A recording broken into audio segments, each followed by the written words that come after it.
You're listening to WZYE 95.9 FM. You are listening to WZYE 95.9 FM. The most influential name in Caribbean radio in the tri-state area. Broadcasting from East Orange, New Jersey. The most influential name in Caribbean radio. WZYE.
say the party dead, dead, dead.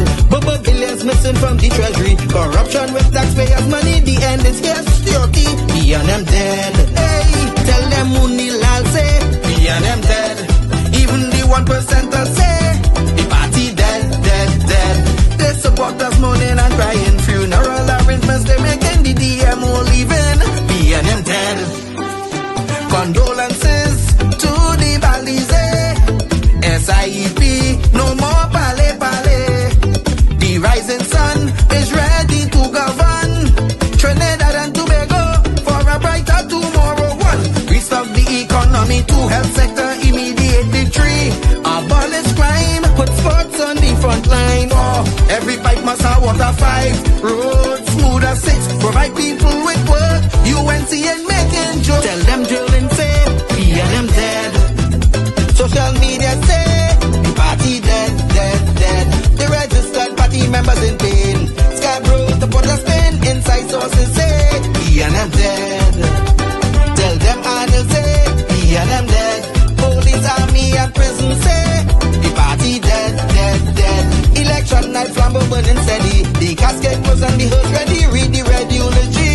We and them dead, dead, dead. Tell them Kamala say we and them dead. Some of the members say the party dead, dead, dead. When the CARICOM leaders hear what's up, seems like not one of them was in shock. Put them in one big box. We and them dead. Tell them Mooney Lal say we and them dead. Teachers, doctors and nurses say the party dead, dead, dead. All the bad investments and fellas make investors not coming for the work. No more ice cream and cake.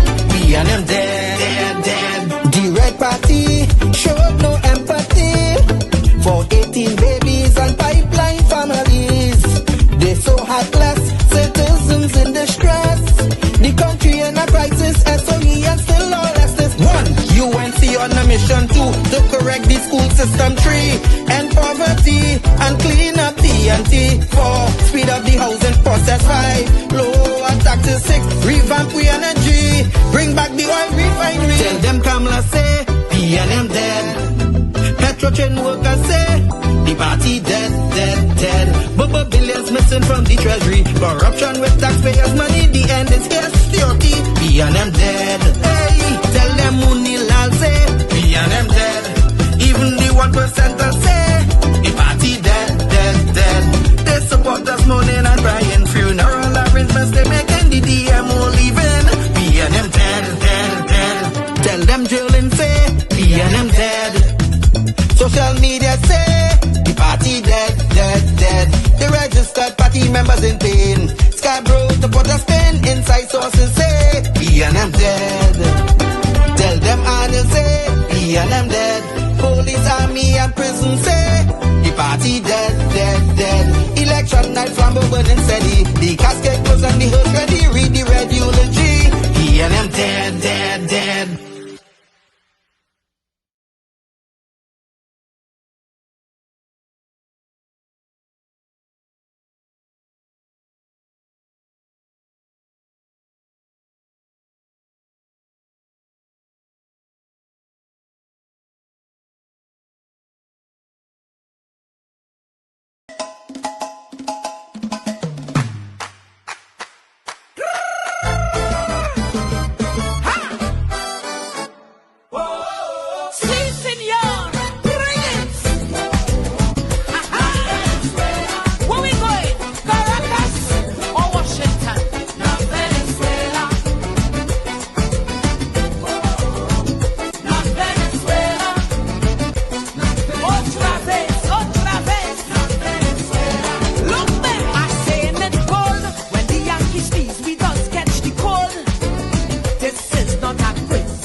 Welcome to the United National Congress press conference this Sunday, January 25th, 2026.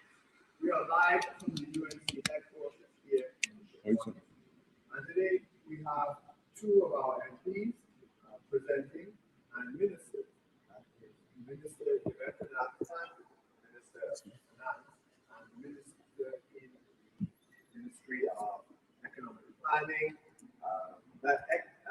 Planning, Economic Affairs and Development, and the Minister for Rural Development. No, wait, remember. I am Dr. Kurt Nagel, the PRO, and I will invite you to talk in first, and Minister.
This is not a quiz.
Thank you for joining us at the United National Congress press conference this Sunday, January 26th, 2026, 25th, 2026.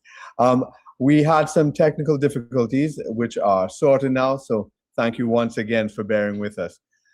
Today, as I said, we have two of our ministers, Minister MP Devendranath Tanku, the Minister of Finance, and MP Minister Khadija Amin, the Minister for Rural Development and Local Government. So I will invite back to the podium Minister Devendranath Tanku to share some very important news. Thank you. Minister? Thank you again, Kirk, and hello again. I think we must begin with a bit of information as a reminder about what we found when we assumed office short 6 months ago. Let me remind you that we found an economy in crisis, massive fiscal deficits with nothing put in place to finance it, billions owed by the state to providers of goods and services, including debts to building contractors, suppliers of essentials like medicine, medical supplies, fees to international agencies to which we subscribe, including international financial institutions, billions more owed to businesses and individuals via VAT and income tax. We found an economy and a country buried by a tsunami of crime caused by the refusal of the former administration to confront crime. We found a declining revenue base as a direct result of the failure to initiate any new revenue streams or to secure existing revenue sources. We found a sabotage of the Inland Revenue Division to the point where the entity responsible for tax collection was operating in many departments with less than a quarter of the required staffing. The Inland Revenue Division was working with outdated IT infrastructure. They were using Gentax 9 when the rest of the world was up to version 26 of the Gentax 4. All of this contributed to a net loss of your dollars in revenues every year. That is billions of dollars of yours, rightfully yours, which never entered our revenue streams, but was lost to tax evasion, inefficiency, and tax fraud by unpatriotic, corrupt businesses and individuals. In 2020, the then PNM AG Faris Arawi told the country that the tax gap, that is the money lost from taxation, the money not collected because of the failures of the former administration. Then PNM AG Faris Arawi told the country that the tax gap was between 15 and 12 billion TT dollars. Later, Carmen Booth, then Minister of Finance, would swear on an affidavit that the tax gap was closer to $10 billion. In either case, it's an astronomical figure, ladies and gentlemen. In the destructive decade of the PNM, that would mean that over $100 billion was lost, thrown away by the PNM. Who benefited from this tax evasion, ladies and gentlemen? Into the PNM pockets. Into which PNM pockets did this $100 billion go? And it is PNM pockets, because that is the only reason that could explain why the PNM Minister of Finance and the PNM Attorney General sat on their hands while crooks stole billions from this country. I want you to remember that tax cap, ladies and gentlemen, because based on the numbers that I have seen, if that tax cap had been closed, if the country had been able to collect that $10 billion every year between 2015 and 2025, this country would not have experienced the kind of fiscal deficits for the past decade that we have experienced under the PNM. That is $100 billion that could have been spent to improve your lives, fix roads, provide the police service with resources, including vehicles, medicine in hospitals, laptops in schools, repair bridges, support small and medium-sized businesses, create thousands of new well-paying jobs, all of the things that this UNC administration are trying to do now. At the very least, the PNM would not have had to borrow $100 billion. So when I tell you that the PNM has sabotaged this country, when I tell you that the PNM has destroyed or attempted to destroy this country, understand that I'm speaking on the basis of facts. These are facts that are in the public domain for any decent investigative journalist to find if they are inclined. I think the population already knew that. You may not have had the numbers and these specific facts, but you knew that the PNM had sabotaged the economy. So don't get distracted by their antics now. Don't be misled by the PNM and the PNM trolls on social media online and their demands for immediate solutions to problems that they themselves entrenched over the last decade. We have been in office for 9 months. Under the leadership of Kamla Persad-Bissessar, we have taken the bull by the horns and immediately began putting in place measures to treat with the problems that the PNM left us with. From increasing staffing at the Board of Inland Revenue, to the Customs Division's improvement, to go after tax evaders and make sure that this country, that is you citizens, get the revenue that you are supposed to get. We confronted the ghost gangs in URP and CPEP, where millions were being used to finance gangsters and the criminals who were then facilitated by a complicit PNM administration to slaughter citizens in the worst crime wave this country has ever seen. The PNM treated the Treasury as if it were their private bank account, spending $5 billion per year on contracts in violation of the procurement legislation, most of them without checks and balances, without accountability, and with no way of knowing at all if the projects were actually done, while millions were being spent. And they didn't just use your money. They borrowed to finance their wild spending. I've always said, ladies and gentlemen, that there's nothing wrong inherently with borrowing. What is wrong is not putting in place anything to repay the borrowing. What is worse is not having any accountability for the use of the funds. And they borrowed, ladies and gentlemen. I'm advised that in the period 2015 to 2025, the PNM engaged in borrowing of 223 new loans with a total value of 119 billion TT dollars. Remember that 100 billion tax gap that the PNM financiers facilitated and the PNM friends and families benefited from? If that money had been collected by the functioning BIR and Customs and Excise, ladies and gentlemen, it means in total the PNM would not have had to borrow 80% of what they borrowed. They would have had to borrow 80% less over the period of their 10 years in office, 80% less than $119 billion, ladies and gentlemen.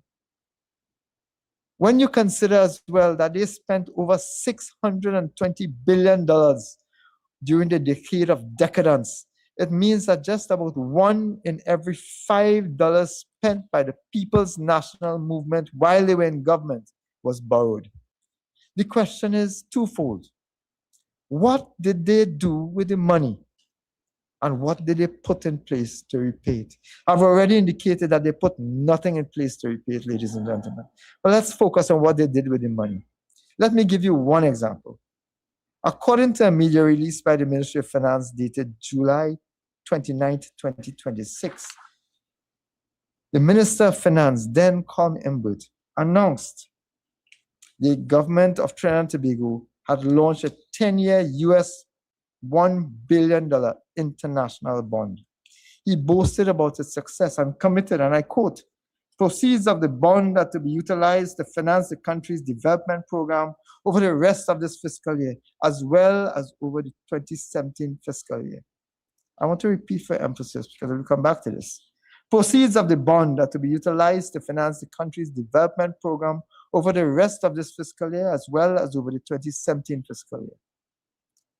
So the then Minister of Finance carried his team all over the USA and England, Boston, New York, Los Angeles, and London, telling potential investors that he was seeking to borrow $1 billion US, that is about 6.5 billion TT dollars, to finance the country's development program in the remaining 3 months of 2016 and the 12 months of 2017.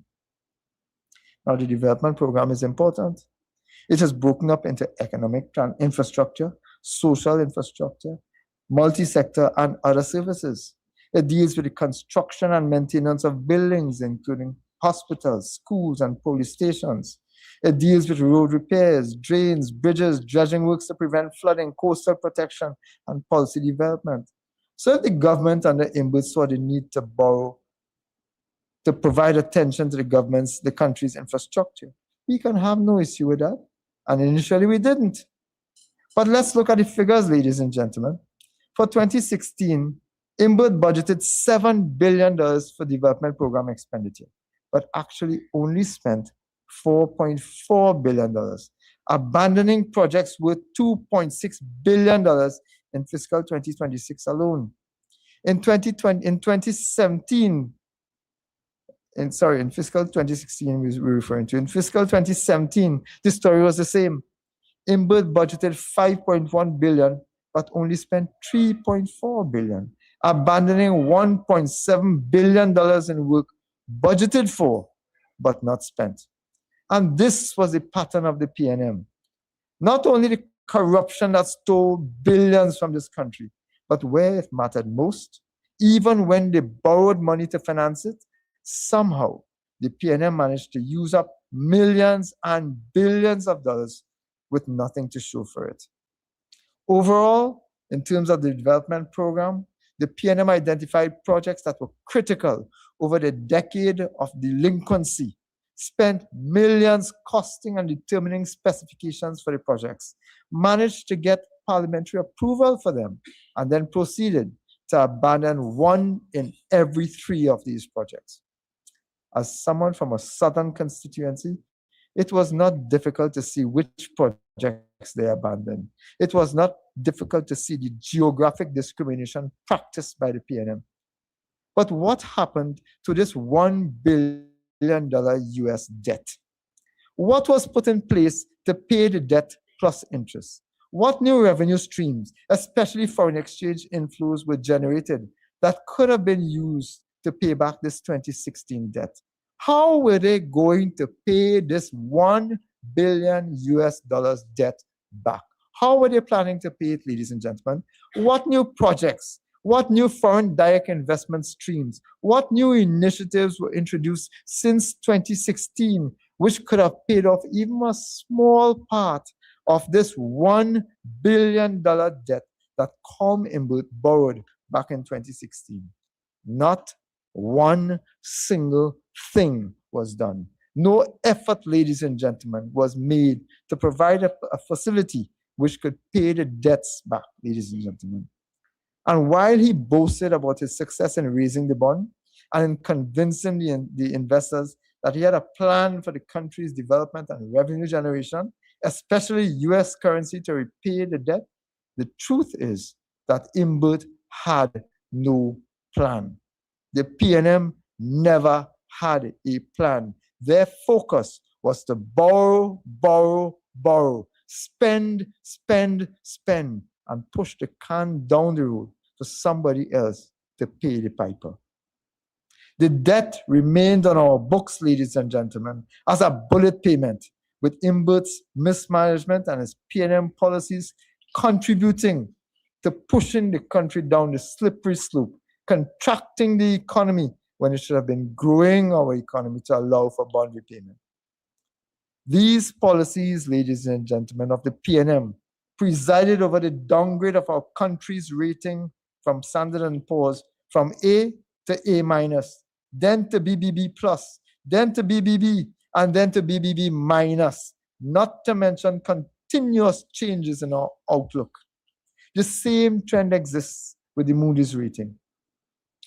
Ladies and gentlemen, citizens of Trinidad and Tobago, since coming into office 9 months ago, the Kamla Persad-Bissessar administration has confronted our economic and fiscal challenges frontally. We have engaged in tax administration reform, including a significant upgrade of the country's tax collection authority, including hiring over 300 plus new officers and upskilling existing staff, as well as introducing enhanced information technology support to improve revenue collection and strengthen corporate governance and accountability throughout the Inland Revenue Division. As I indicated, ladies and gentlemen, under the PNM, the Inland Revenue Division was using GenTax, which is the software used to collect that information with regards to their revenue. They were using a version 8, while the rest of the world had progressed already to version 23. Ladies and gentlemen, that is a sin. The UNC government, the administration of Kamala Persad immediately has been putting measures in place to upgrade our GenTax and our revenue collection system, ladies and gentlemen. But that's not all. We have initiated the modernization of the Customs and Excise Division again by adding technological, technical, and human resource support to improve collection efficiency. Together, these will address that $10 billion tax gap that Imbert allowed to flourish under his watch.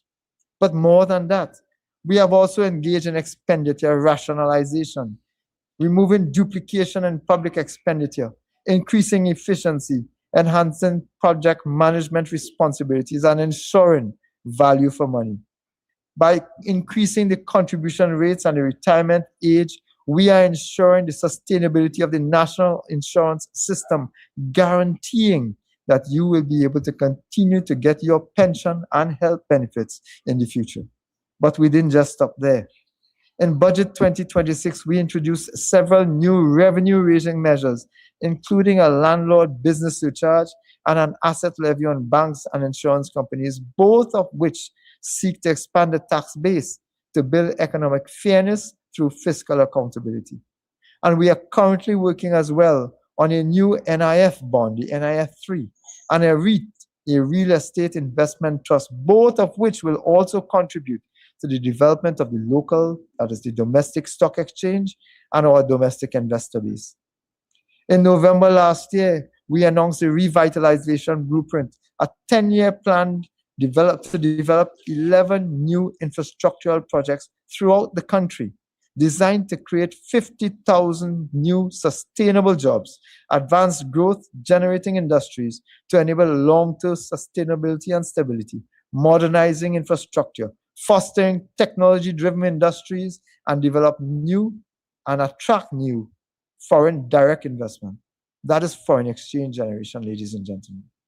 Already we have received expressions of interest, including from China and the Gulf states, amongst others, including, ladies and gentlemen, domestic investors.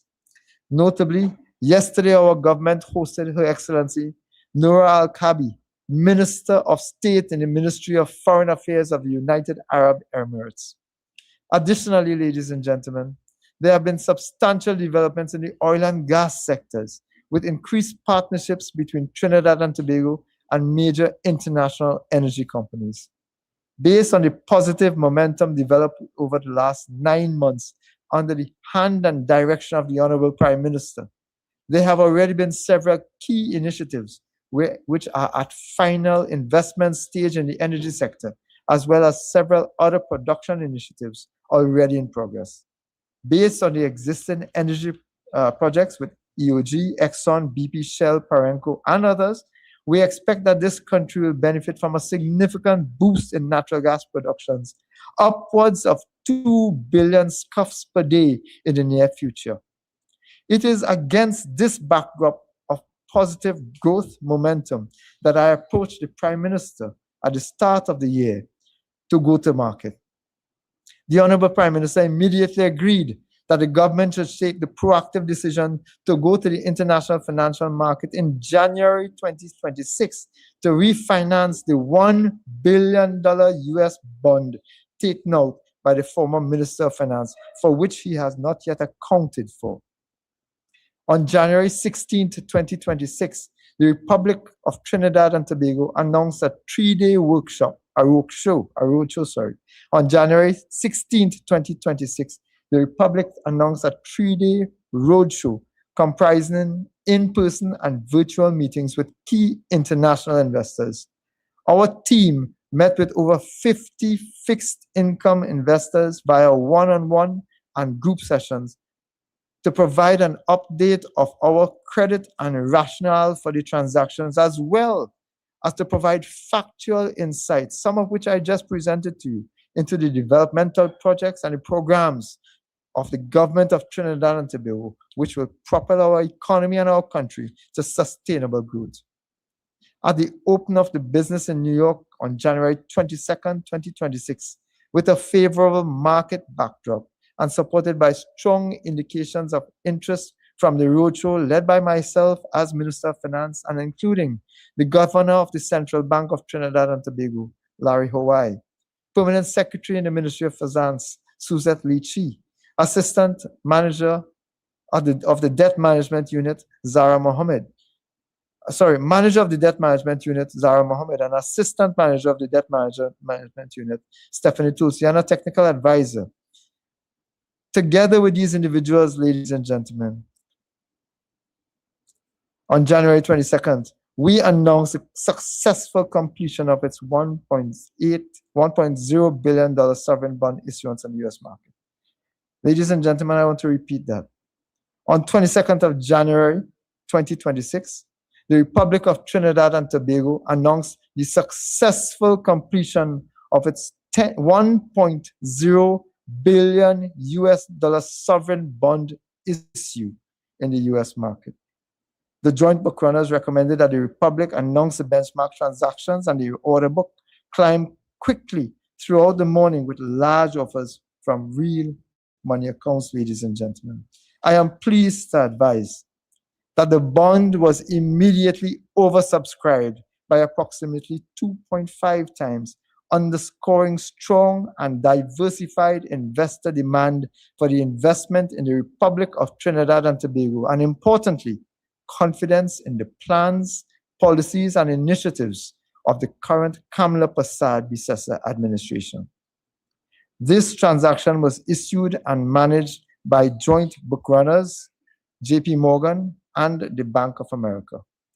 The successful issuance represents a clear validation of the sovereign, that is Trinidad and Tobago's credit fundamentals and a new disciplined policy framework. Achieving pricing approximately tighter than benchmarks while attracting an order book 2.5 times the final issue size in the US market reflects sustained investor confidence in the credit and improved risk perception of the government of Trinidad and Tobago. Leveraging over 140 unique orders from top accounts, ladies and gentlemen, Trinidad and Tobago took the book subject at 12 p.m. and shortly thereafter announced guidance. On the back of a solid order book that remains stable even after the guidance announcement, the Republic launched the 1.0 bond with a 20 basis points compression from initial price thoughts. The new $1 billion 10-year senior unsecured bond successfully closed at 6.5% and at 98.552% price. The notes will be listed on the Luxembourg Stock Exchange and will be governed by the laws of New York. Key transaction highlights include US $1 billion notes due 2036. We achieved the largest bond transaction in the past 10 years for the Republic of Trinidad and Tobago. We achieved the largest order books in the last 5 years of $2.4 billion despite two negative rating outlooks. We increased participation in the number of total investors, 144 unique investors in 2026 versus 93 unique investors in 2024 under Coleman Booth. We repositioned Trinidad and Tobago's credit with a large, diverse, and high-quality investor base. We compressed the pricings by 20 basis points from IPTS to launch. We materially extended external debt maturity profile average life of the Republic from 4.1 year average life to 6.3 year average life. We fully addressed, ladies and gentlemen, the August 2026 external bond maturity of US $1 billion. The transaction was priced at levels approximately 54.6 basis points tighter than the sovereign's original issuance of this $1 billion transaction issued in 2016. The transaction also achieved compression in spreads for IPT and priced inside benchmarks and prevailing emerging market levels. This transaction meaningfully enhances our country's funding profile and supports continued engagement with global investors on increasingly favorable terms. It should be noted that compared to recent sovereign USD issues by Caribbean and near region peers with close to or better global agency ratings, we have priced at better values. They have priced at higher coupons reflecting lower credit ratings and a higher perceived risk. What that means, ladies and gentlemen, is that Trinidad and Tobago have priced at a better position, reflecting superior credit ratings, credit risks, despite negative ratings and the negative outlooks of the two rating agencies. For example, ladies and gentlemen, we have priced better than some of our comparative or near region peers. Bahamas, for example, with a Fitch rating of BB minus, went to market with a 10-year US dollar bond, $1.067 billion worth in June last year, close to the 1 billion TT dollars that we would have approached. And their coupon rate was 8.25%. I want to read, our coupon rate was 6.5%. Barbados, which has a Fitch rating of B+, went to market for a 10-year US dollar $500 million bond last year and attracted a coupon rate of 8%. I want to repeat, Trinidad and Tobago's coupon rate is 6.5%. And the Dominican Republic, their 12-year $2 billion bond generated a 6.95% coupon. Again, I want to repeat that our coupon rate was 6.5%. Given these truths, it is clear that international investors continue to place Trinidad and Tobago in a higher quality bucket, even amid elevated global rates and recent outlook revisions. Importantly, these results highlight that investors have fullest confidence in the country's ability to meet its fiduciary duties. Just as important, however, is that our request for financing was backed by solid ongoing plans and initiatives designed to stimulate economic growth as well as domestic and foreign direct investment. I want to take this opportunity, ladies and gentlemen, to thank Governor Hawaii and the team of the Ministry of Finance for their support and exceptionally strong involvement in this extremely successful roadshow and bond issue. I also want to thank the Honorable Prime Minister Kamala Persad-Bissessar for her daily guidance on this initiative. It was the Honorable Prime Minister who insisted that the refinancing of this bond be pursued early and in the best of market conditions. Thank you, Prime Minister, for your support and faith in the process, for bravely taking these risks for the betterment of the people of Trinidad and Tobago.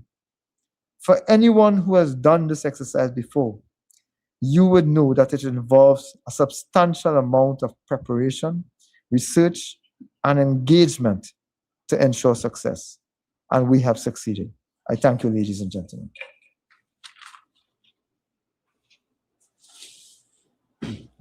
Thank you very much, Minister Tanku, for that very comprehensive and inspiring report. It's so good to know that you've proven the naysayers wrong. The international community is very, very, very confident in the future of Trinidad and Tobago and given us $1 billion in financing. That's incredible news. Next, with also very important news and report will be Minister Khadija Amin, the Minister of Rural Development and Local Government. So I would invite her to the podium right now. Thank you, Minister. Thank you very much. Good morning, ladies and gentlemen, members of the media, members of the public. This morning, our press briefing, we find it necessary because over the last week, we have observed a deliberate attempt by the PNM to mislead the public about local government affairs, about carnival cleanup, and about local government funding. We have heard cries of a crisis, selective outrage, and a whole political theater from the PNM, including their political leader, PNM mayors, and chairmen and councillors.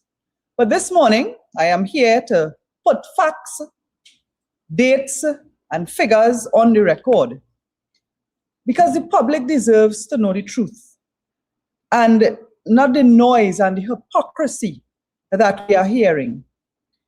I want to begin with the position of our Prime Minister, the Honorable Kamala Persad-Bissessar, where she very clearly stated, and I publicly endorse that statement, that the regional corporations must be more productive with the funds they have received. Regional corporations in the budget got over $2.1 billion, and that is more than enough.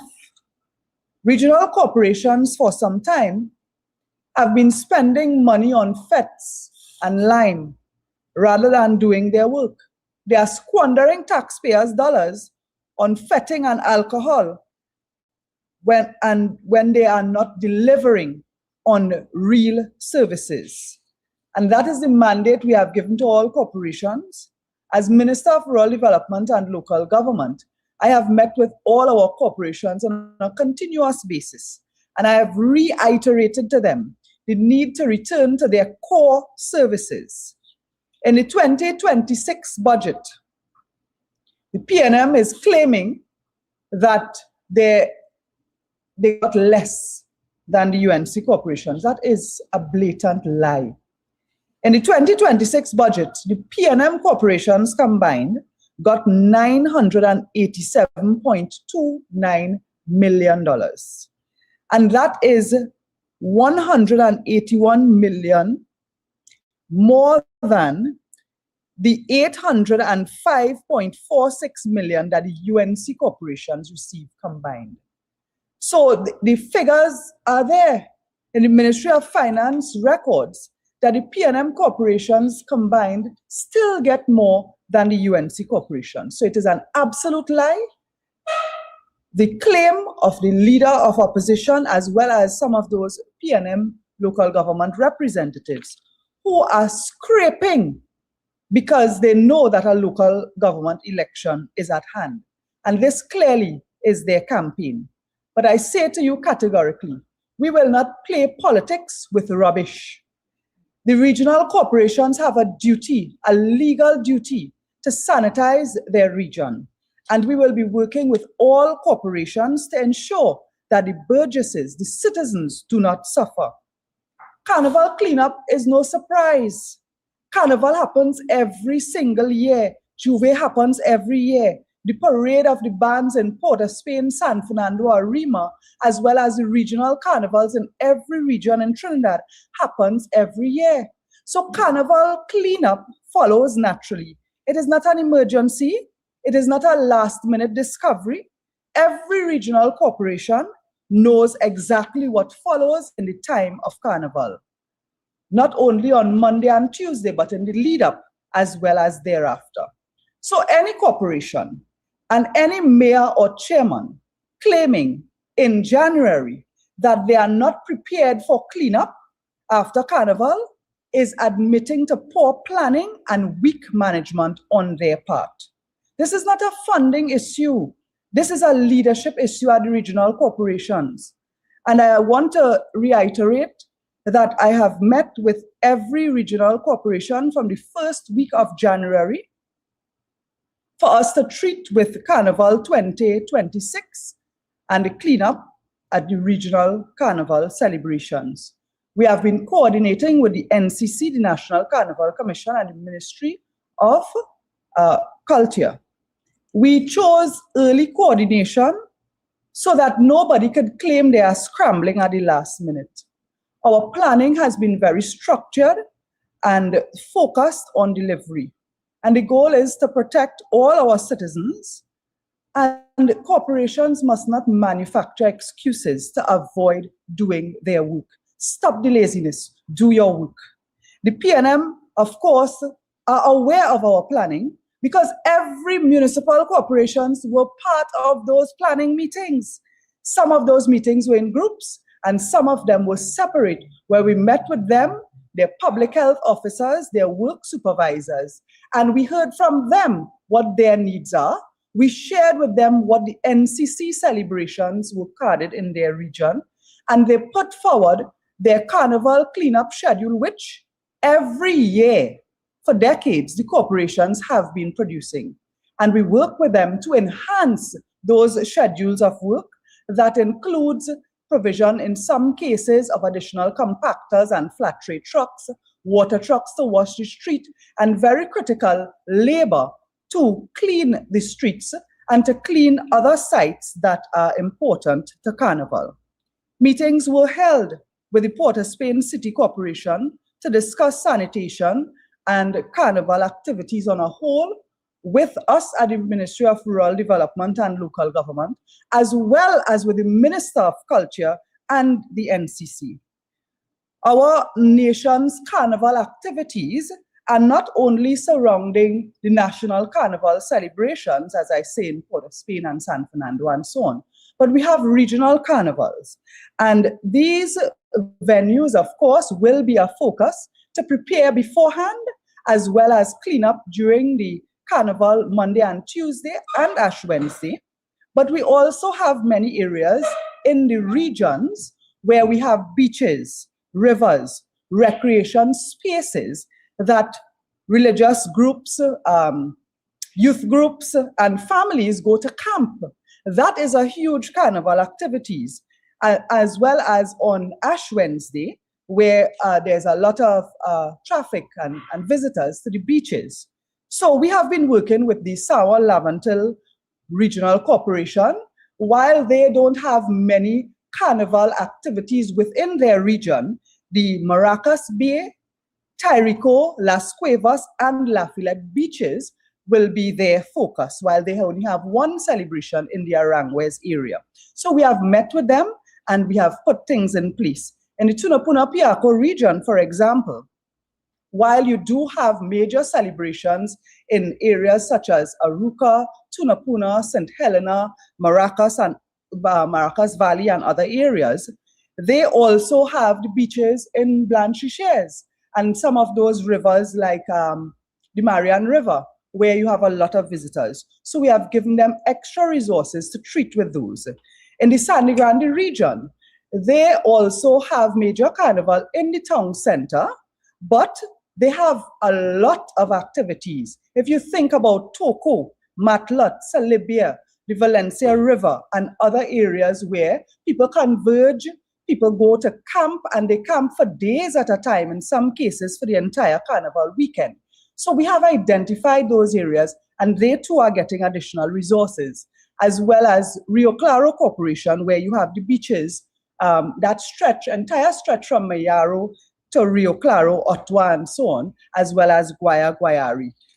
We also have the Moruga beach facilities, and Point Fortin have identified the Clifton Hill beach area. So we have done detailed planning with these corporations. We have given them additional resources.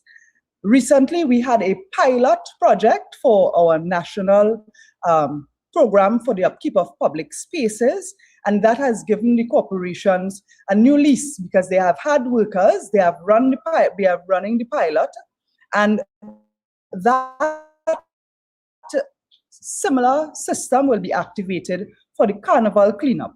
Workers will be employed directly at the Ministry of Rural Development and Local Government and assigned to regional corporations during the carnival period. We have, despite all the claims from the other side, we had a feedback session with our stakeholders, and in fact, CNC3 published an article quoting the Mayor of Port of Spain and other corporations who commended the program, the national program for the upkeep of public spaces. And in fact, every municipal corporation asks for the program to be expanded. So for Carnival, we will be working with NCC and SwimCall and other stakeholders. So I tell you, there is no crisis. One of the other things that we had, that I want to point out is in terms of details for this program, labor will be deployed for the Carnival season from the 2nd of February. The 1st of February is a Sunday. So they will begin on the 2nd of February, Monday, and work through till February 28th. We have over 1,000 workers who will be deployed to various regional corporations. And we have teams of 12 persons, 1 supervisor and 12 laborers. What we have done is moved away from paying people $80-something a day to paying them a decent wage. Our supervisors will get $269 plus $9 COLA. So they are getting $278 a day. Our laborers will get $233 plus $9 COLA. That is $242 a day. This is following discussions with several unions who made these recommendations. But you know what? While the worker gets a more decent wage, the overall cost is less. The daily cost for one team of workers is just under $2,500 per day. What we had previously was where you had the middleman, the contractors. So now that workers are being hired by the ministry, we cut out the contractors, we cut out the middlemen, we cut out the political figures and the gang leaders. We have productivity, which will be more measurable, more transparent, and more accountability. We are saving money, which allows us to employ more people and employ people directly. And this is a clean break from the models that the PNM had, where you had all these political people getting contracts. And some of the PNM people who are in uproar are upset because they, over years, have been getting contracts to clean certain areas. And we are moving away from that now by employing people directly and putting more money in people's pockets. So I say to you, when you hear them complaining, I'll tell you what they're complaining about. One of the very glaring contradictions that I see in this argument from the PNM corporations, we hear complaints that they don't have funding for sanitation, for cleanup, but they have money to throw fete. They have money for big celebrations and to buy alcohol and to wine low. They can find money for stage and sound system and fireworks and alcohol and to fund celebrations. But all of a sudden, as soon as there's UNC in government, they can't find money to clean up for Carnival. They can't find money to remove garbage from the streets. This is not a funding crisis. This is a pure political lie. This is a crisis of priorities where the PNM has their priorities wrong. Garbage collection is not optional. It is mandatory. It is in the act and it is a duty of the corporation. Sanitation is not a luxury. Don't play politics with garbage. And I want to warn the leader of opposition. She's a very experienced politician, and I think she should know better than to keep PNM caucus in corporations held by the PNM. The chamber of the council is not the PNM's Balize House.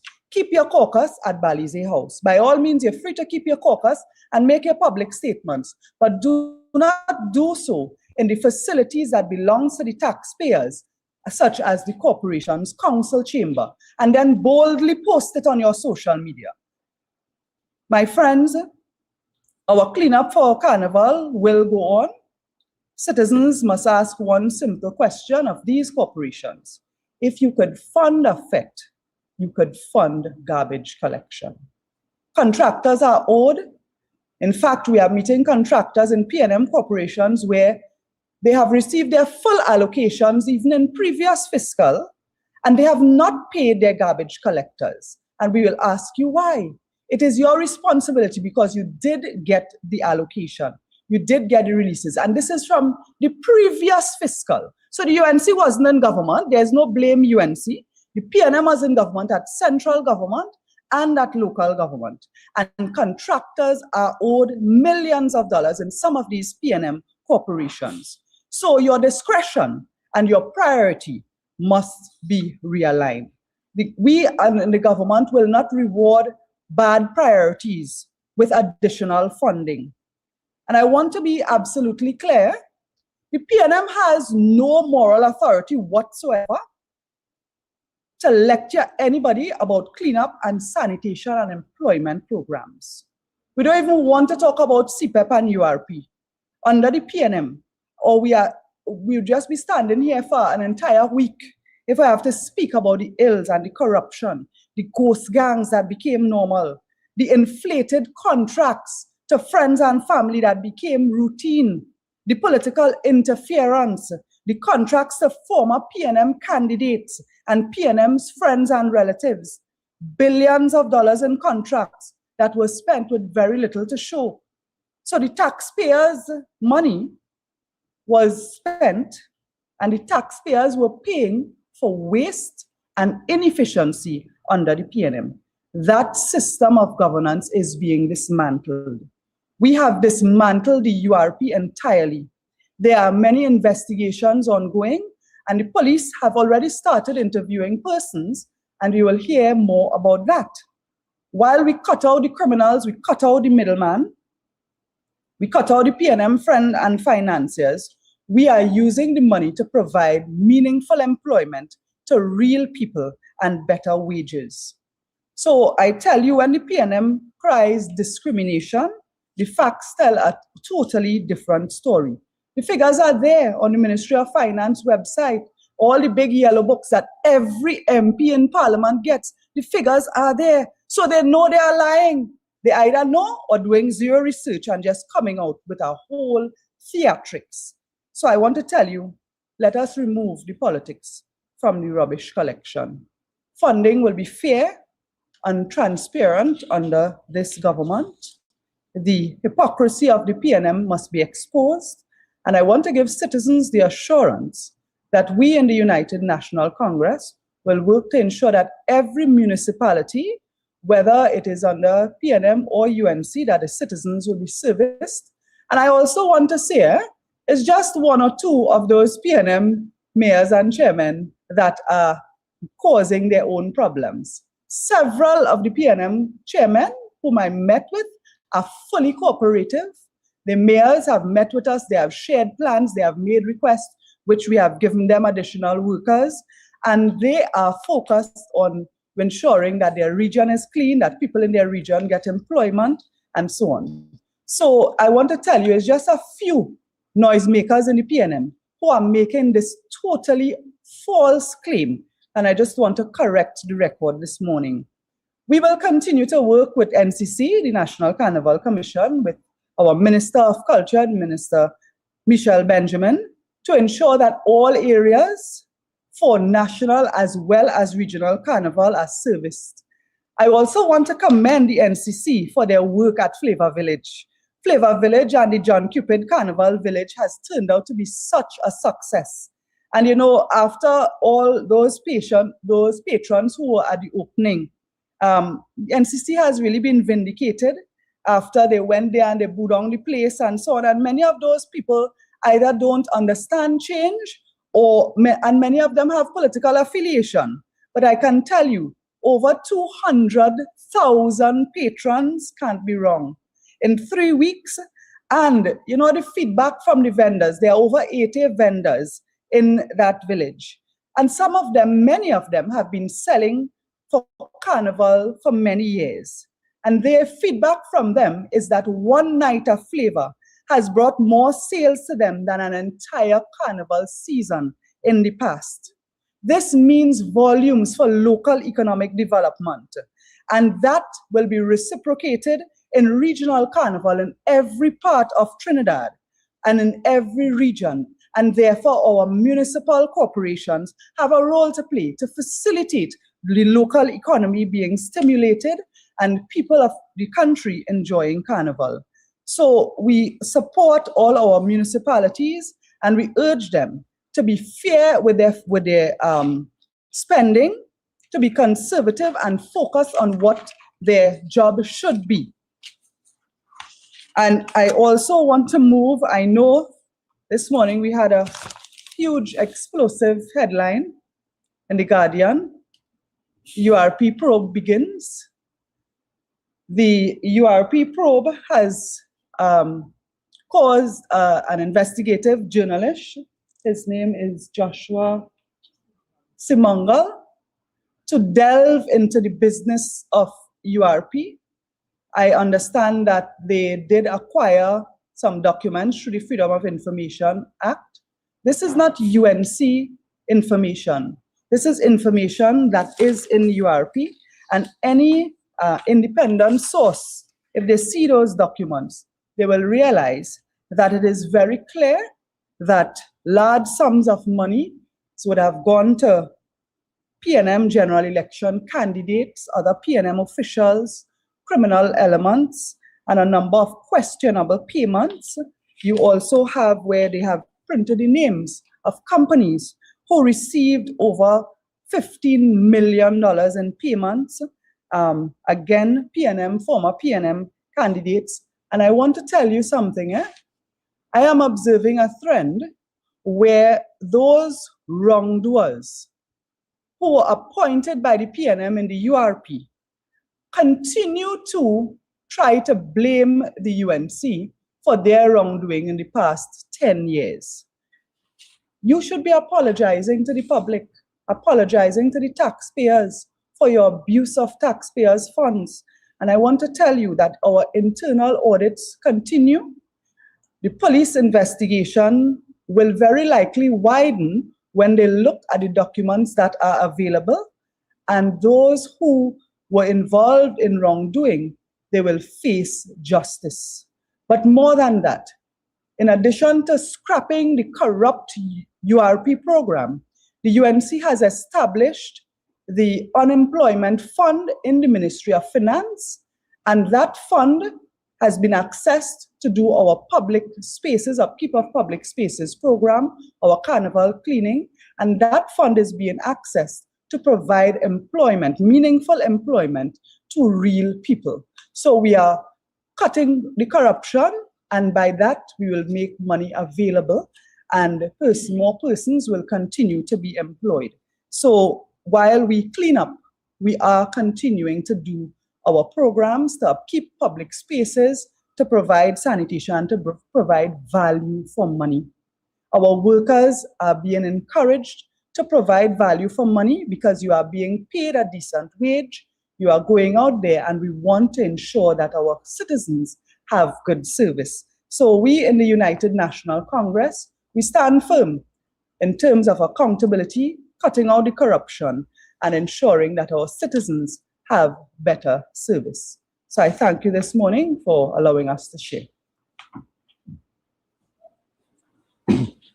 Thank you, Minister Amin. That was very important information. You threw a big bucket of cold water on PNM propaganda. The PNM gravy train is over and citizens are winning. So right now, I'd like to open the floor to the media to ask questions to our ministers here. And I will invite the ministers to come when the questions are posed. So if you could say your name and your media house, please. Hi, good morning. I am Peter Christopher from Guardian Media. I just have a few questions for Finance Minister Tanku. Sure.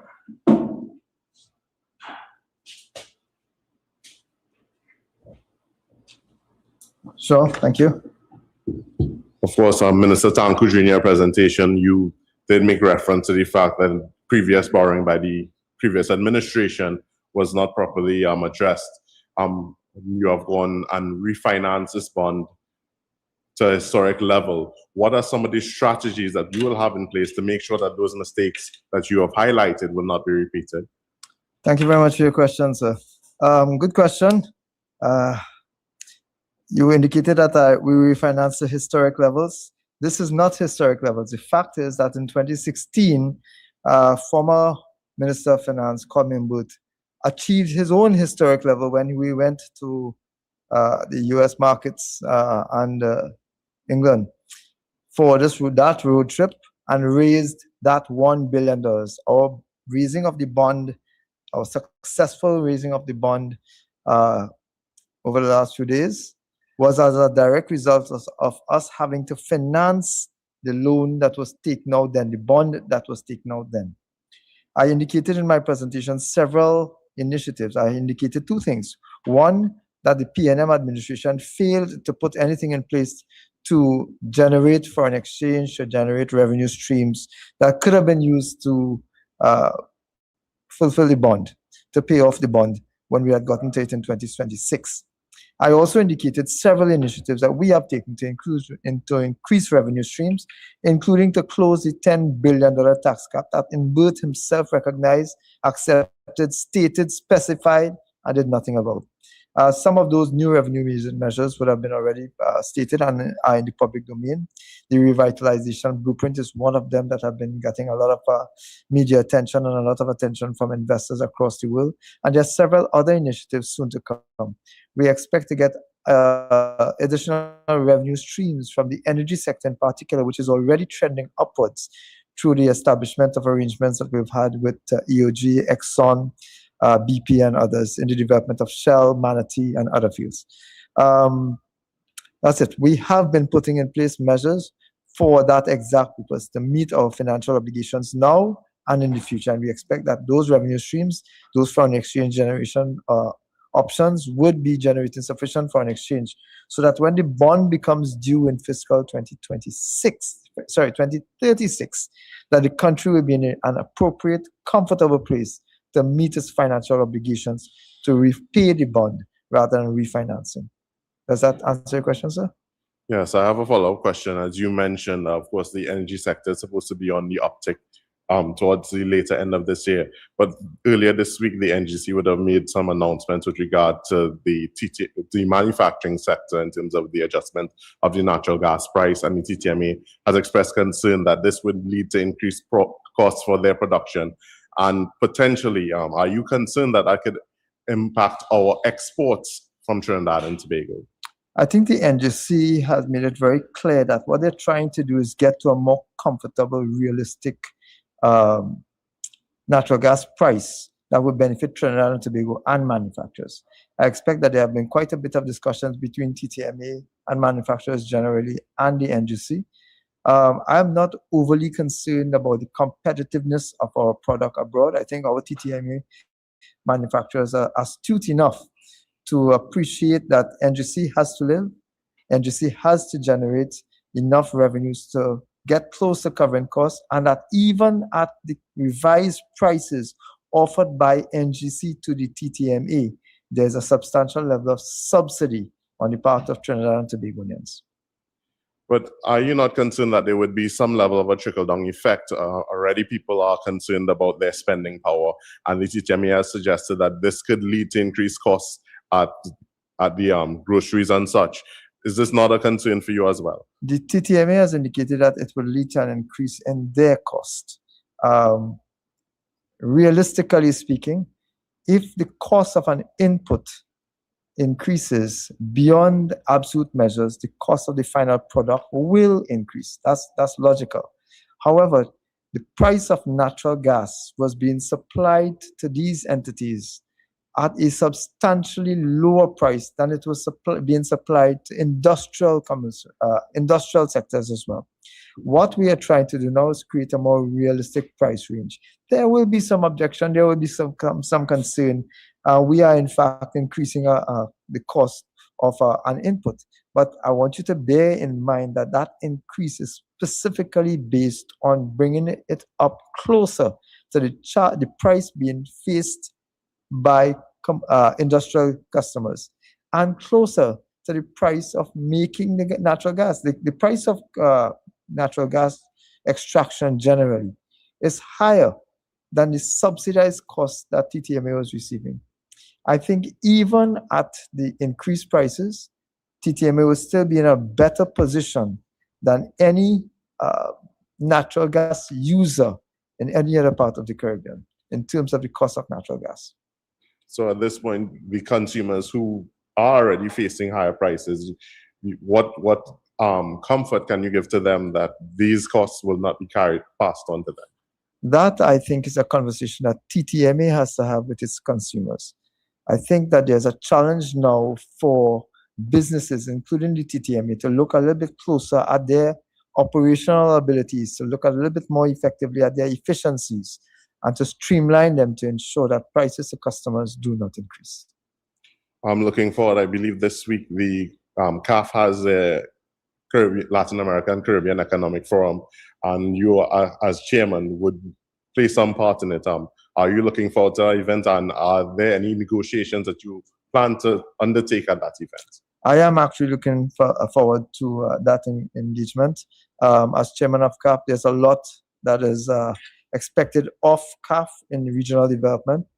There are some conversations going on. There have always been some conversations. Trinidad and Tobago has had a good relationship with CAF. One of the issues that we are looking at to get some technical assistance from CAF with, and we are in advanced stages of that conversation, is assistance to look at the Exim Bank of Trinidad and Tobago for the purpose of streamlining and improving their efficiencies. So we expect to get that technical assistance in fiscal 2026 going forward. And there are a couple of other initiatives like that. We have had exceptionally good relations with CAF in terms of technical assistance in the development of our country. Hi, good morning, Minister. Alicia Boucher from TV6 News here. Now, I must admit the area of bonds and so on, those are not my forte, but I would like to ask, and you could, feel free to clear the record. And how many investors, if you know, would have participated in this particular bond offering? I think I cited the figure. It was about 133 investors who would have put in a request for purchasing the various parts of the bond. I believe it was 133. 144 unique investors. Thank you. Now, there would have been speculations in the public domain as to the direction that the government would have gone pertaining to the variance between expenditure and revenue. And now that, some speculations would have been that the government would have approached the International Monetary Fund for borrowing and so on. And then we would have seen subsidies being reduced, like on liquefied natural gas, and that narrative was, put among by some as to whether or not these are some IMF measures. So now that you have completely, you have successfully completed this roadshow, would you like to address those who may have thought or think that the government would be approaching the IMF? Absolutely. This government has not approached the IMF for any structural adjustment mechanisms. The IMF is due in Trinidad and Tobago, I believe, next week, but that's part of their normal article for consultation, in which they look at the economy, look at the initiatives of the government, and make an assessment of how things are going. This government is not taking advice from the IMF. We don't need it. As a matter of fact, what we do is we take guidance of the issues and concerns that they would have raised generally. I think that, though, we must accept that Trinidad and Tobago is a country in transition. We are moving away from the downward slippery slope that we have experienced over the decade of decadence by the PNM into a more stabilized period and an aspiration towards growth in 2026 and 2027 going forward. But when you have the former PNM leader, and you have the former PNM leader, and then you have the former and resurrected PNM leader, and PNM trolls on social media, all saying the same thing, it's easy for the population, I think, to be misled. This government has a manifesto. Our manifesto, provided to the national population, became the government's policy in May 2025. That policy is what guides our decisions. As you would have realized, even from the rating agencies, which gave us a negative outlook, we are not overburdened by the views of these agencies. We are not overly concerned about them. They have raised some issues. I have said in public domain before that we believe that some of the agencies were a bit presumptuous. They should have given us the opportunity to present our case and to show the direction that we were going in. But despite the allegations, innuendos, and suggestions by members of the PNM, the country is moving forward.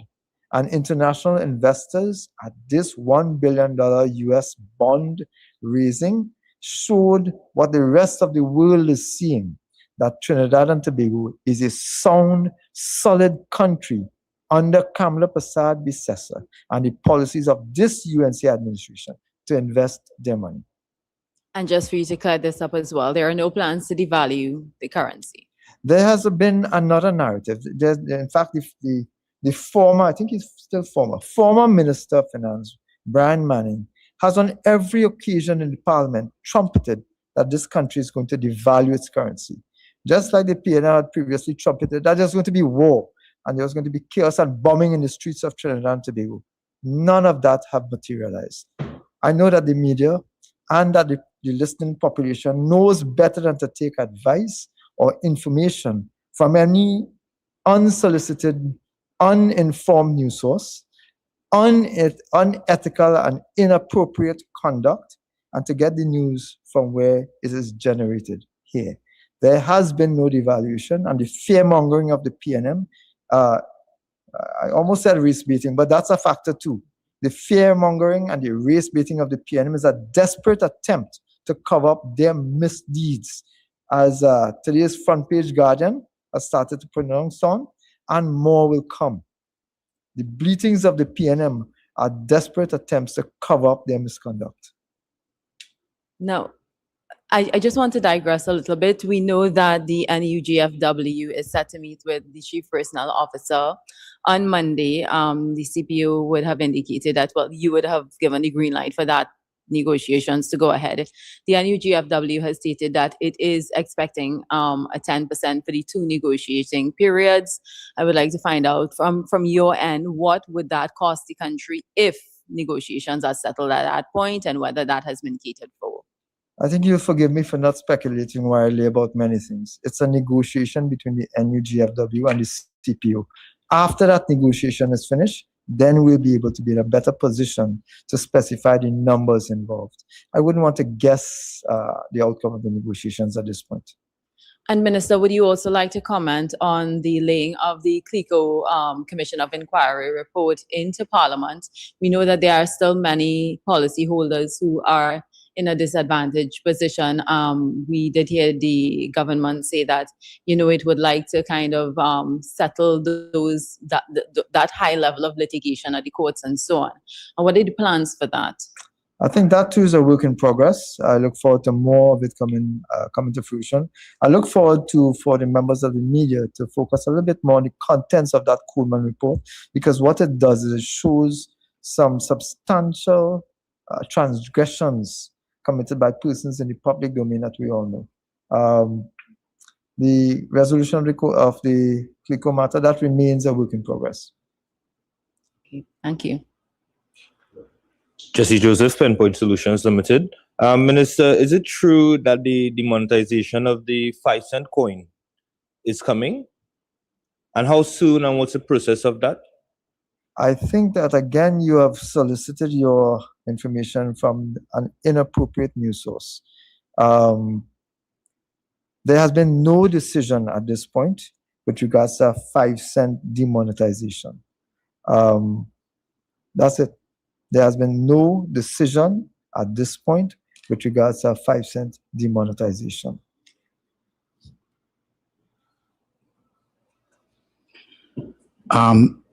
Good morning, with Silat Prasad, 91.1 FM, Talk City. With respect to the devaluation, issues of devaluation, would the government continue to subsidize the current foreign exchange as it is, as in terms of managing it at the current rate rather than floating it at the market rate? So that I think you know better. The foreign exchange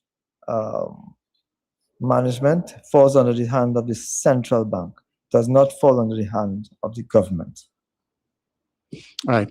Okay. You had mentioned in 2016 there were 93 unique investors in the bond that was floated back then by the previous administration, and 144 unique subscribers to this latest issue. Are there any subscribers who participated in the 2016 issue who have opted to roll over their investments in the new issue? And if so, what percentage of the present issue are rollover investments? I don't have that number at hand, but yes, I'm very sure that there would have been investors who have been satisfied in the direction that the country is going in and feel satisfied enough to roll over their investment. Right. So how will the rollover investment be utilized? Because you wouldn't have to pay that in terms of a commitment as it is in August. Will it be used to augment U.S. Forex reserves, or for revenue generating reinvestment, or perhaps for capital expenditure projects? Have you all given any consideration? We have not, but you are suggesting that the rollover will go where? Well, the rollover investment, it means that you won't have to pay all those. It will roll over into, so it remains more or less. Right, so it will roll over into the current Yes. allocation. So how will that be and utilized? Where are we going to get the extra money from if that happens? You see, the bond, I just want to make it a little bit clearer. Yeah. The bond that was raised, the $1 billion bond that was raised, was to refinance a $1 Yes. billion bond. So if there's rollover, it simply means that persons and investors will be taking over, moving their investment by, for ease of reference, cashing in the bond here and buying the bond here. So it's simply just rolling over. It does not mean that there's going to be a net revenue generation. No, we understand that, yeah, but in terms of, you'll have access at least to that the money's reinvestment. So how exactly will the mechanism work in terms of the whatever remains in that reinvestment portfolio? All right. Well, I think that there's potential for some adjustments. I think that there's potential for some adjustments if persons come in earlier. But that means we must finance that earlier transactions. But because this is a refinancing, which means that $1 billion from 2016 to 2026, that $1 billion is matched by this $1 billion. I don't expect substantial differences to come up based on the take-up, but if they do, it will be rolled into the annual budget, which is part of the consideration for expenditure into the consolidated fund. Yeah. Now, as you mentioned, the subsidization of natural gas. Now, in terms of the extraction costs, just to explain so that we'll have a better understanding. I mean, obviously, NGC is a middleman. Upstream produce, go to NGC, they resell, they make a profit. How could NGC continue to make profit if the gas was being subsidized to downstreamers, TTMA clients, and so on? Well, you're making my point, but I don't think that the issue is about NGC making and generating a profit. I think the issue was about raising the price of natural gas closer to what is being paid by others, what is being paid by importers of natural gas abroad, what we're selling natural gas across the world for, but also to make it a little bit more realistic in terms of the overall cost. But I think you're asking the wrong minister. The Minister of Energy is in the best position to answer those specific questions, as well as the chairman of the NGC. Well, in terms of the price at which the oil and gas would have been predicated on, while we know our production has been declining, well, I mean, in gas, it has a marginal increase now, but the price, if correct me if I'm wrong, was $72 and $72.5. Right, 25 for oil and 4.25 for gas. Correct. Oil has been trading substantially lower in the 50s and 60s. Gas price was trading lower. It has recently, over the last few days, really gone above. Would there be any mid-year review, any attempt to perhaps revise the figures, predicated figures? Yeah, thank you very much for your question. Again, a very intelligent question. this is not the PNM.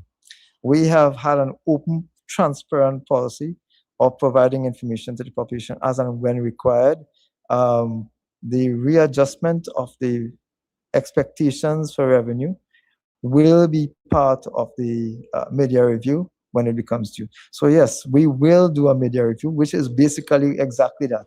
It's a review of the budgetary plans, it's a review of the expenditure, and it's a review, of course, of the revenue streams. So you can expect that to come in the media review.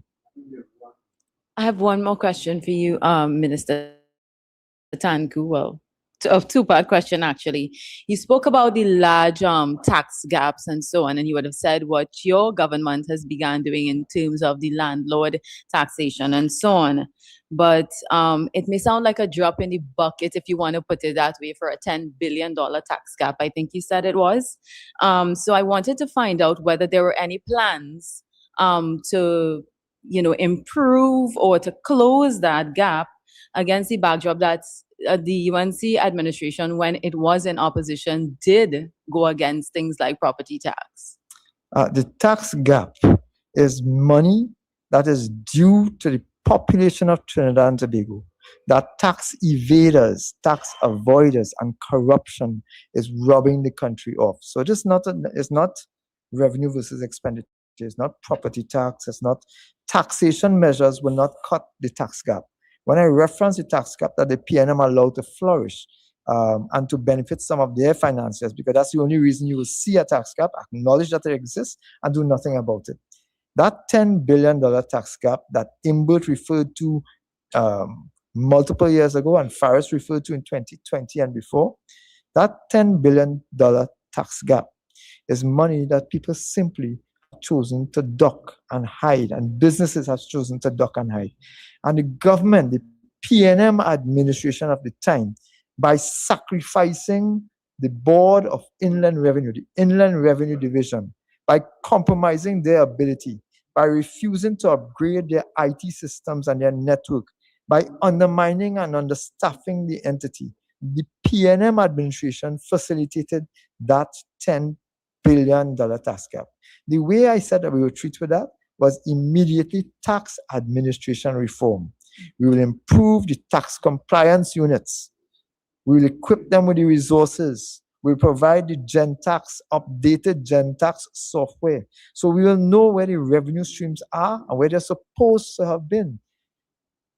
It is impossible that the PNM administration, under Keith Rowley, under, what's the next gentleman's name? The Prime Minister,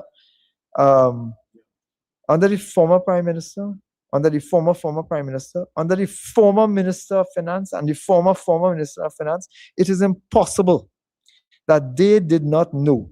They knew that there was a $10 billion gap. And that's something I think members of the population need to pay attention to. Carl Membert swore on an affidavit that there was about a $10 billion gap. He must knew how he came up with that. And if you know that there's this money missing that you did not collect, and you make no attempts to collect it, but worse than that, you sabotage the agencies that were designed to collect that. That is willful negligence bordering on criminal negligence by a government, the PNM government, and by a Minister of Finance, by the junior Minister of Finance, and by the subsequent Minister of Finance. You see this Minister of Finance? You see this government led by Kamala Prasad-Bissessa? We're not taking that so. So the administration changes that I spoke about, the increasing of the staff, the improvement of the IT, those measures are what are designed to treat with the tax gap. The new revenue raising measures are to add to revenue streams above and beyond. So these are measures that were not included before. But the tax gap, that $10 billion that we have lost over the last 10 years, that's $100 billion. As one of my friends says, $100 billion. That $100 billion was given away by the PNM. The question is to whom? Who collected $100 billion? Because this is not money nebulous. This is revenue generated by some persons and entities that they simply refuse to pay the tax that was due. They rob by fraud, by omission, and by evasion Trinidad and Tobago for $100 billion. and the Minister of Finance then, and the Ministers of Finance then were complicit in this action. Okay, quickly, if you'll be able to tell me what level are we at now in terms of the Gentax software? We are currently, Trinidad and Tobago is operating under, I think I said it was level 8. Gentax software version 9. Version 9. The rest of the world has gone, I think, to 23. Where are we at now since you're upgrading? We are upgrading. The entire systems need to be changed. The entire software needs to be changed, and the hardware needs to be changed. The servers need to be changed. So we're still at level 9. We are in progress of moving upwards. But as you would imagine, level 8 was functioning under dilapidated, outdated infrastructure. We are now in the process of implementing new infrastructure, which will allow us to upgrade. Okay. And I have a question here from a colleague. He wants to find out, from Rashad, he wants to find out how much of the 10 billion tax gap is the government expecting to be able to close in order to pay back the bond? To pay what? The bond. No, the tax gap, I think people are misunderstanding what the tax gap is. The tax gap is you have earned money and you just decide to hide it and not pay taxes on it. We know that you generated a revenue and you have not paid revenue, you have not paid that income. So landlords, for example, who would have been generating a revenue for all these decades, they have not paid income tax. If there were some of those who would have not paid corporation tax, etc., that would be part of the revenue streams lost. That will be part of the tax gap. Right. It is not about raising that money to pay the $1 billion bond. The US $1 billion bond is to be paid in US currency, and therefore we need to generate foreign exchange. And some of the things that we have listed will be generating direct foreign investment. And people have suggested higher taxation in terms of energy companies, these larger energy companies, and so on. But I guess maybe that should be asked to the energy minister, but I'll still put it to you to see what your thoughts are. All right. So there is something called transfer pricing legislation. Transfer pricing legislation is where you have large companies, including energy sector companies, that evade due tax. That transfer pricing legislation is due to come to the Parliament very soon. The Prime Minister has listed it as part of the parliamentary agenda for the Trinidad and Tobago's Parliament. Can I just ask one quick question to Minister Amin? One quick question to Minister Amin. Yeah, good. Thank you. Hi, yes. Hi, Minister. You would have mentioned the employment of, I think it is 1,000 persons who would be employed by the ministry and then sent to the different regional corporations to assist over the carnival period. I know that the government would have had the job fair, that job fair program in October of last year. How many persons did you have under your ministry for employment? And how many were filled? From the job fair? Yes. So the National Employment Recruitment Drive, really recruited people across a different spectrum in terms of qualifications and so on. So there are numerous positions within the ministries, within the municipalities, as well as rural development company that falls under Ministry of Local Government that would have been advertised there. So several of those positions have been filled. Some of them we are still doing interviews, so it's not limited to laborers. What I can tell you is that these are pilot projects. So when we do the expanded program, we will also be doing it with the National Recruitment Drive. Ministry of Rural Development and Local Government is working with the Ministry of Public Administration and AI so that Minister Dominic Smith will ensure that all our data is uploaded there. What we have observed over time is a lack of transparency in the hiring practices at municipal corporations. A lot of people want a corporation job, and while the public can sign a book to apply for a job, you still have friends and family being selected from those books. So members of the public have made it very clear to different members of this government that they want to have an equal opportunity. And so we have taken that into consideration when we design we are redesigning the application process. And of course, we must do it in conjunction with the unions as well as the administration at the municipalities. So we will be making it easier, and we will also be even making it easier for small and micro contractors to be considered for some of the jobs that we do at rural development and local government. Again, it will be advertised. So we are working with Minister Smith to design and send all the data, but they will design what has to be advertised. We have also been asked to do small training sessions with small and micro entrepreneurs, small and micro contractors, so that they will have an equal opportunity to get jobs that fall within their scope. And some of them, they need guidance in terms of uploading documents, providing the regulatory documents and so on for their company. So that type of support, we are working on doing a session like that, a workshop with them. So we are targeting getting, as I say, down to the smallest person, rather than working through big companies and most of the money goes to them rather than to the laborer and the skilled worker and the everyday person. Yeah. And as it pertains to the 1,000 persons, it would have sounded, at least to me, that it would just be for that carnival period. Yes. I know that one of the issues or one of the concerns in the country would be consistent employment. Can you comment on that as it pertains to at least after the carnival period Yes. is passed? Where are those 1,000 people? So we are in the pilot phase.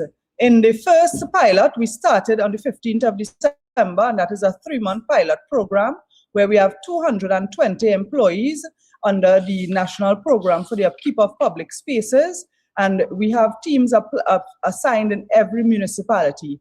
During this pilot, we have been working with them to get feedback into how we could improve when we do the expanded program after the pilot finishes in March. What we're doing here is for the carnival is adding to the pilot, where we're doing 1 month only for carnival. And again, this is from the 1st of February to the 28th of February, where these persons will be supervisors and laborers. And I indicated the wages that they will get. It's far more substantial than what was paid to URP and CPEP workers. And they will be assigned to the regional corporation to do the work for that 1 month period. What that allows us to do is to demonstrate the importance of managing your workers. Prime Minister in her statement pointed out that there are over 13,000 employees across all 14 municipalities. And people complain that corporation workers work for an hour and go home. In fact, I had a senior person from the corporation say that workers come to work for 6:30 and leave at 6. So it speaks to the impression of what people see as their productivity. You're very lucky to see people after 8 and 9 p.m. People are signing the attendance book and leaving, not performing work. And then you have other employees in the public service and in the private sector working for sometimes less money and staying for longer hours. And the productivity is what we are concerned about. Of course, the unions have called me to say, listen, we can't work more than these hours because we don't have bathroom facilities on the road. And the truth is that during the hours that they do work, we could get more productivity.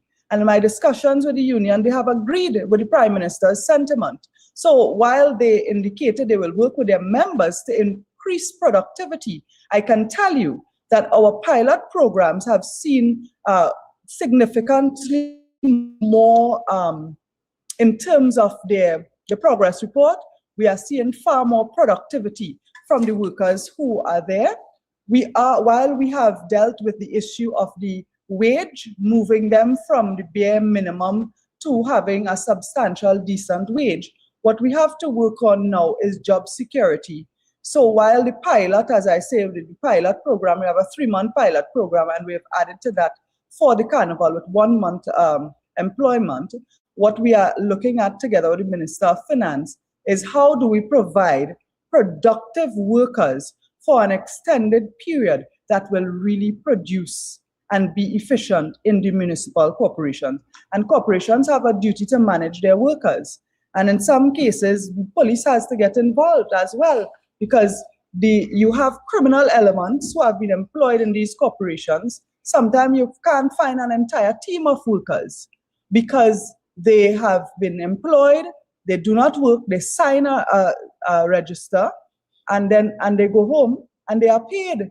That happens, and we are working with the corporations where this is taking place. This is fraud. And there are people out there who want real jobs.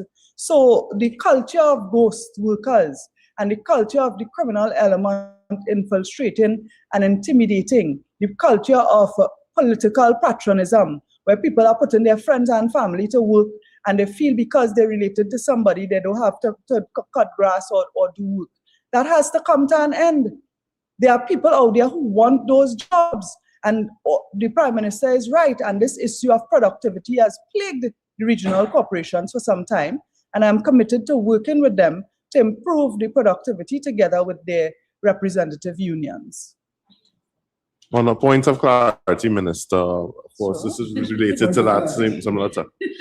You mentioned, of course, that the application, the ministry is now where they would apply for the jobs and they're no longer going through contractors.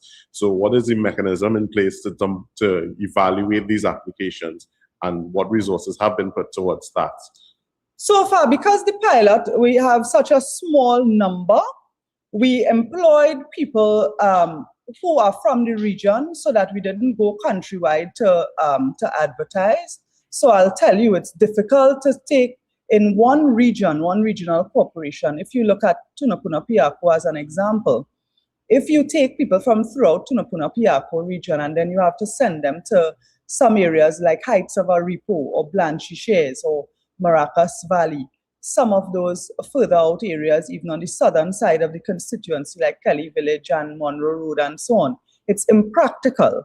So while in this program, we have relied on recommendations from our councillors and our MPs when this is only for the pilot. When we open the program, we will advertise publicly. And as far as possible, we will try to place people closer to their place of residence, so that you will also have community pride, where they will be cleaning up an area that impacts them directly.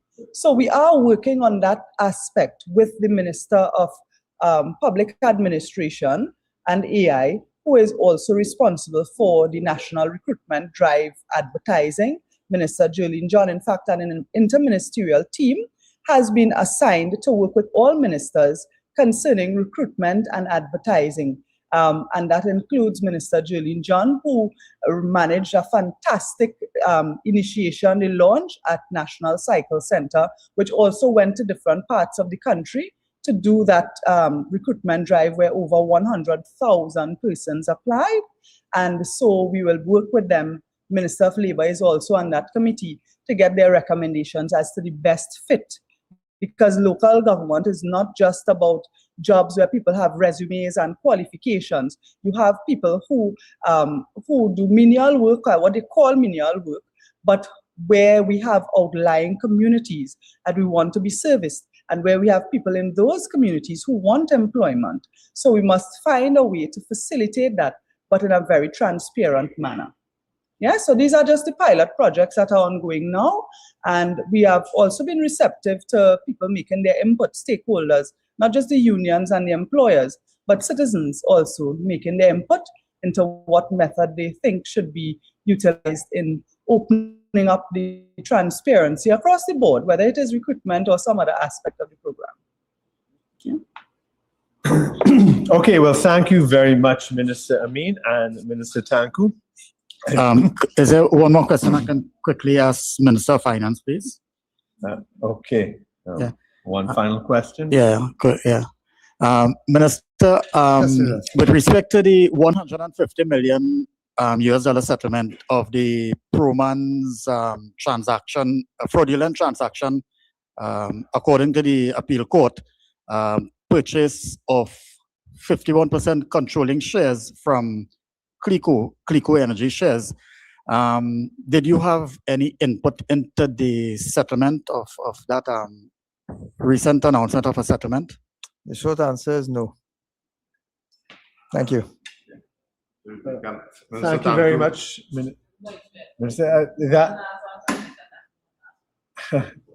I just have two questions. One with regard to the what is the status of the Fair Trade Commission Board, and of course the status of Caribbean Airlines in terms of the fixing up and cleaning up of the operations there, as there are rumors that there are some issues with regard to monies owed to suppliers for Caribbean Airlines as well.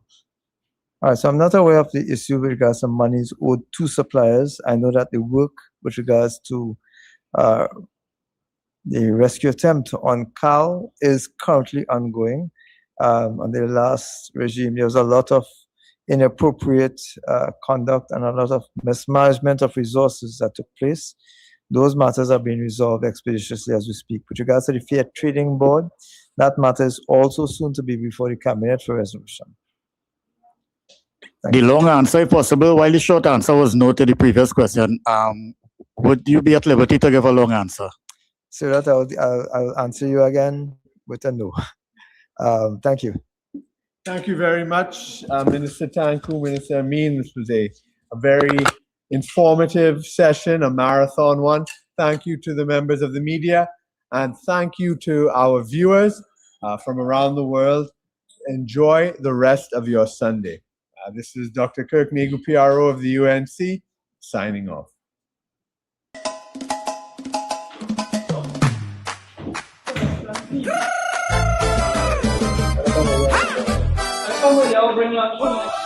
Sí, señor, bring it. Where we going? Caracas or Washington? Not Venezuela. Not Venezuela. Otra vez, otra vez. Not Venezuela. Look, man, I say in it cold. When the Yankees sneeze, we don't catch the cold. This is not a quiz. It is what it is. Whether wrong or right, we caught in the middle of this dog fight. It's a simple case of rock or hard place. Carry company, what the one that don't bother me. They talk shop, yeah, even agree on CSME. This is not a fairy tale. We need defense, not a holy grail. If I watch it break out for you, tell me what the hell carry comfort to. The US is the biggest trade partner. Our economy is linked to the US dollar. Citizens does line up for US visa. Carnival in Miami, New York, and Atlanta. So who could you choose if you was in Kamala's shoes? Who more important to us, Washington or Caracas? It's the US keep us fed, Bolivar sky even buy bread. I am stating the fuck how you want anti-Kamala to act. Where you just find the diaspora?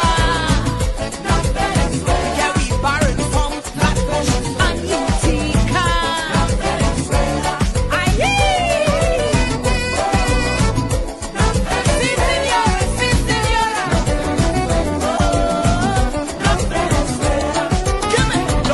sensibly, who does purchase the LNG? If Kamala move rush, everything could crash. Listen to me well, it's with who we does share intel. We must make a deal. It's not about how you feel. You're listening to WZYE 95.9 FM. You are listening to WZYE 95.9 FM, the most influential name in Caribbean radio in the tri-state area. Broadcasting from East Orange, New Jersey, the most influential name in Caribbean radio, WZYE 95.9 FM. Cause my cup has overflowed. overflowed. Yes, I keep drinking from my source, Lord. Keep drinking from my source, Lord. Cause my cup has overflowed. My cup has overflowed.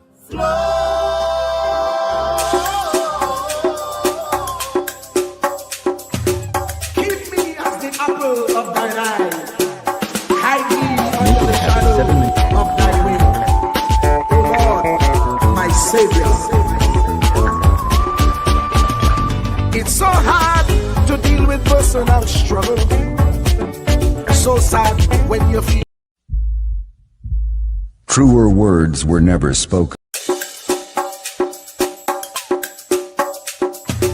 Keep me as the apple of thine eye. Hide me under the shadow of thy wing. O Lord, my Savior. It's so hard to deal with personal struggle. So sad when you feel alone in your trouble. It's real hard when you want to talk to a brother.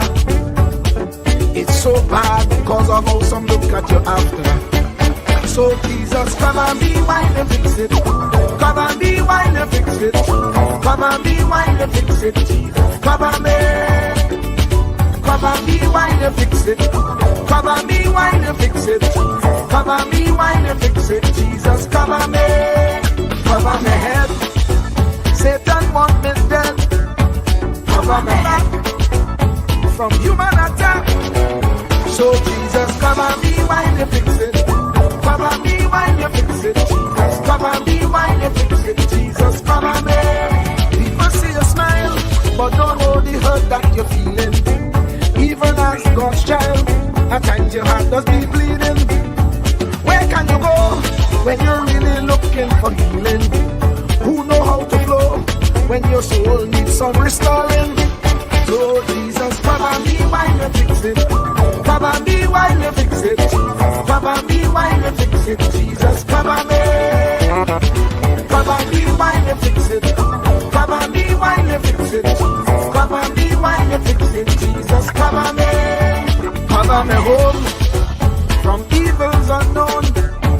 Cover my feet so I'll never retreat. Oh Lord, come and be while you fix it. Come and be while you fix it. Come and be while you fix it. Jesus, come and be.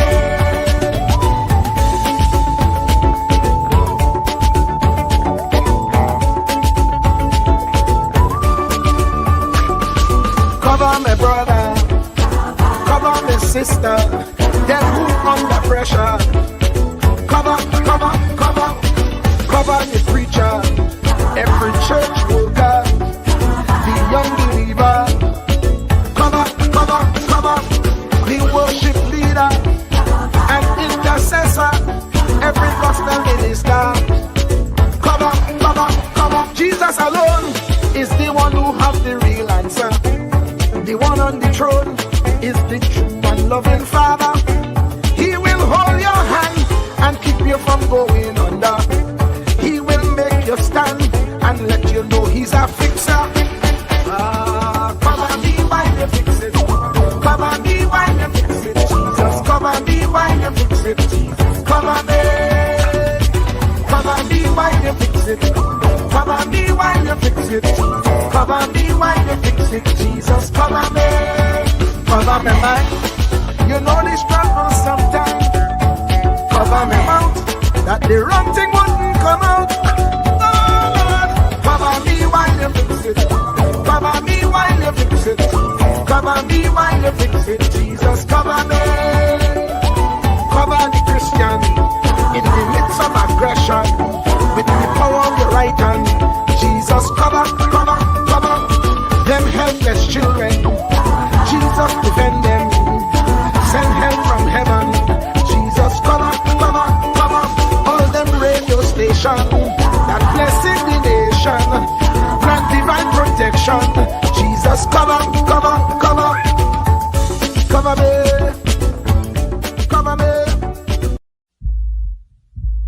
Truer words were never spoken.